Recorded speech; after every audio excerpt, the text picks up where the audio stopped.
Good Morning Business. French Tech.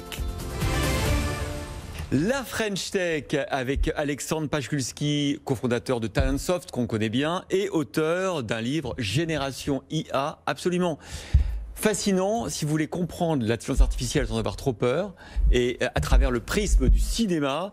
On vous recommande ce livre. Alexandre Pachkulski, bon, vous avez montré avec Talentsoft comment l'IA pouvait donner de la valeur à une entreprise et pouvait la distinguer des autres, notamment dans la gestion des ressources humaines. On rencontre beaucoup de gens sur ce plateau avec Sandra qui nous disent que la prochaine révolution, c'est l'IA, qu'elle va révolutionner l'économie, toutes les industries. Est-ce qu'on exagère ? Je pense que la capacité de l'IA, effectivement, est extrêmement grande. On l'a vu sur la dizaine d'années qui vient de s'écouler.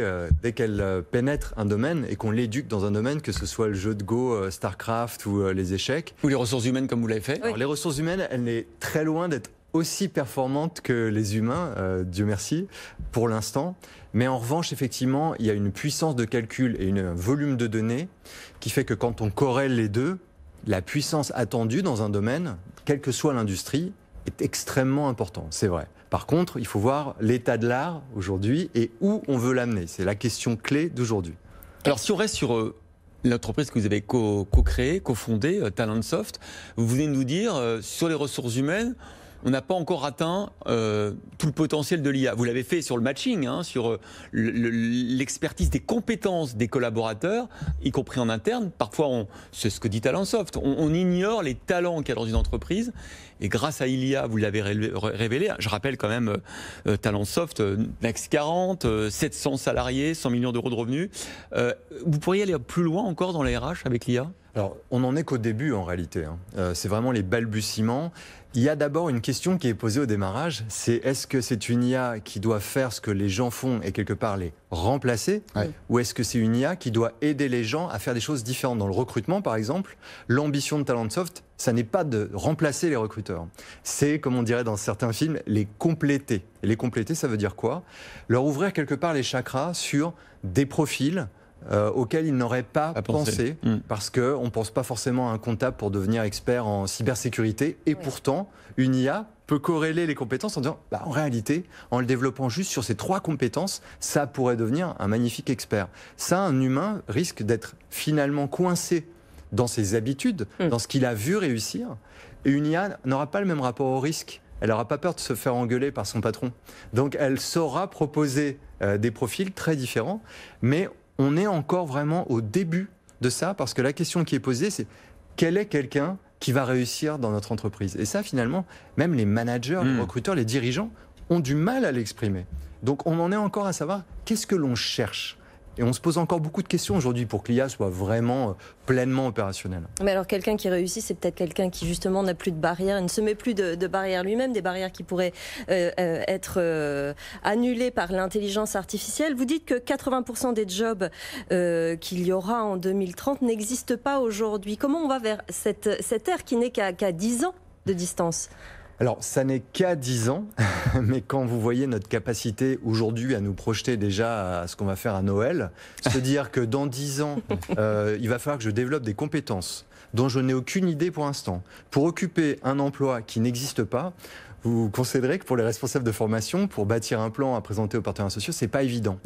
Où l'IA peut aider, c'est précisément d'extrapoler, parce que c'est une des capacités, et de se dire, en fait, voilà la tendance, voilà les métiers qui émergent, voilà les compétences qui sont nécessaires, et finalement l'enjeu, c'est d'être, vous l'avez dit au démarrage, ça va pas être tant de former les gens sur les compétences, c'est de leur laisser penser qu'ils vont pouvoir le faire. C'est pour ça que dans le livre, je cite beaucoup de films comme Billy Elliot, comme Will Hunting, qui sont des films qui permettent finalement à des individus à un moment donné de se révéler parce qu'on porte un regard bienveillant, positif sur eux.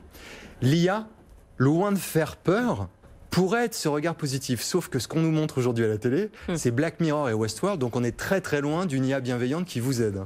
Dans des livres aussi qui ont un peu vulgarisé l'IA, comme celui d'Harari, Homo Deus, l'IA est présentée comme étant une technologie qui va exclure des humains, qui va les rendre inutile. Et d'ailleurs, les géants de la Silicon Valley, quand ils pensent au revenu universel, c'est une manière de dire il y a des gens qui ne vont plus servir à rien et qu'il faudra subventionner. Mais là, vous voyez, on est sur une vision de société. Ouais. Est-ce que l'on veut une société qui produit davantage à moindre coût? Et là, il y a des gens qui peuvent se régaler avec l'IA. Ou est-ce qu'on veut une société dans l'esprit du revenu universel où les gens ont le temps de se poser la question de comment ils pourraient contribuer au bien commun?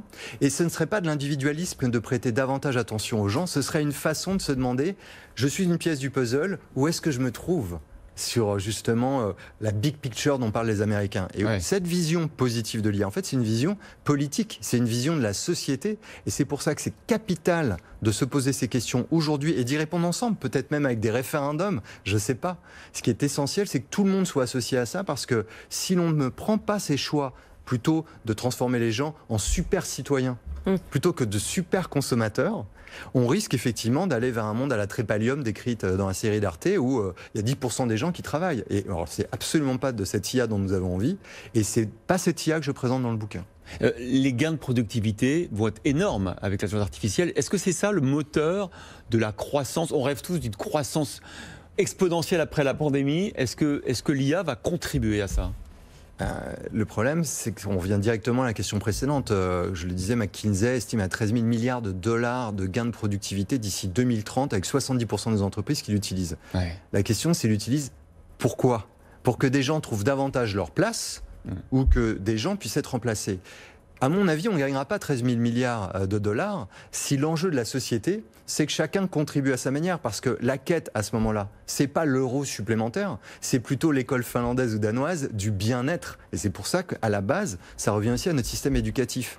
C'est pour ça que quand on dit que ce sont des choix de société, que ce sont des choix qu'on doit faire maintenant, ça aura un impact considérable sur l'économie, c'est certain. Mais de quelle économie nous avons envie? Et là aussi, en tirant la pelote de laine, ce sont ces questions qu'on va être obligé de se poser. Merci beaucoup Alexandre Pachulski de nous aider à décrypter cette IA qui va être si importante dans nos vies de demain. Et avec votre livre, effectivement, on peut aborder cette question de manière un peu ludique à travers les films qui ont ou pas utilisé effectivement l'IA comme fil directeur. Merci beaucoup. Merci.